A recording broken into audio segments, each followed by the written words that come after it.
आज्ञा पालन तो सिर्फ गुरु वाणी का होता है। सेवा हम किसी की भी कर सकते हैं। संत के आगे में जरूरत पड़ी तो पशु पक्षी की भी सेवा कर देंगे, जरूरत पड़ी तो किसी, इसका मतलब सेवा कर दिया तो उसके अधीन थोड़ी हो गए, उसकी आज्ञा का पालन थोड़ी करेंगे, समझ रहे हो ना। आज्ञा का पालन तो सिर्फ गुरु वाणी का, जो गुरु के श्रीमुख से वचन निकले बस वो गुरु वाणी का हम पालन करें। उन्होंने कहा संत समागम करो, साधु सेवा करो, तो कर रहे हैं, लेकिन वो हमें आज्ञा करे तो हम उसके लिए दस्तखत लेंगे गुरुवाणी से। अगर गुरु की आज्ञा है और आपकी बात मिलती है गुरुवाणी से तो हम मान लेंगे, नहीं तो आप बोलते रहिए, हमने सुन लिया, प्रणाम कर दिया, चल दिए, हम उसको स्वीकार थोड़ी करेंगे, समझ रहे हो ना। आज्ञा पालन तो सिर्फ वही है अपने गुरुदेव की वाणी में। उन्होंने आज्ञा करी संत सेवा, तो हम आपके कपड़े धो देंगे, भोजन पवा देंगे, जो जैसा कर देंगे।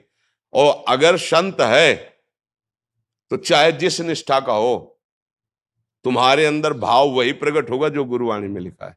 संत की ही वाणी तुमको वहां प्रकाशित करके वहां पहुंचा देगी जो गुरु कह रहे हैं। आप देख लो, हमने तो देखा है, अन्य उपासना वाले महापुरुषों के जब समीप गए, उनके चरणों में पड़े, तो हमारे इष्ट की भक्ति बढ़ी है, हमारे गुरु चरणों में प्रेम बढ़ा है। ऐसा नहीं हुआ है कि उनके पास जाने से हमारे गुरु चरणों में प्रेम, हमें और गुरु प्रेम बढ़ा है।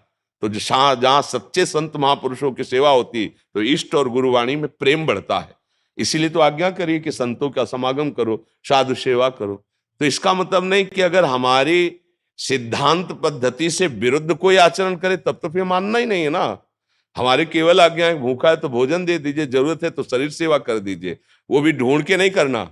जहां हमें गुरु प्रसाद से पहुंचा दिया गया या वो हमारे समीप आ गए तो, नहीं तो हम अपने गुरु के द्वारा दिए हुए नाम मंत्र वाणी और उनके आदेशानुसार चल रहे हैं, हमें किसी की जरूरत नहीं। बात समझ लीजिए, हमारे समीप कोई आ गया है तो अगर भूखा है या वस्त्र है या औषधि है वो हम सेवा कर देते हैं। और अगर आज्ञा कोई ऐसा करता है जो हमारे सिद्धांत के विपरीत है, हम सुनते ही नहीं, ऐसे सिद्धांत से चला जाता है। तो ये बात समझ लीजिए कि सब साधन जितने हैं वो सब प्रभु के ही है, पर मन को जीतने का एकमात्र उपाय नाम जप है। जब तक आप नाम जप नहीं करेंगे तब तक मन की मनमानी बंद नहीं कर पाएंगे। आप गा लो घंटा 2 घंटा, जैसे कीर्तन भी करोगे ना, ये राजी रहेगा मन, पर ये मन बस में नहीं होगा। बस में होगा तब, अब देखो इसकी चाल, हलचल मचा देगा।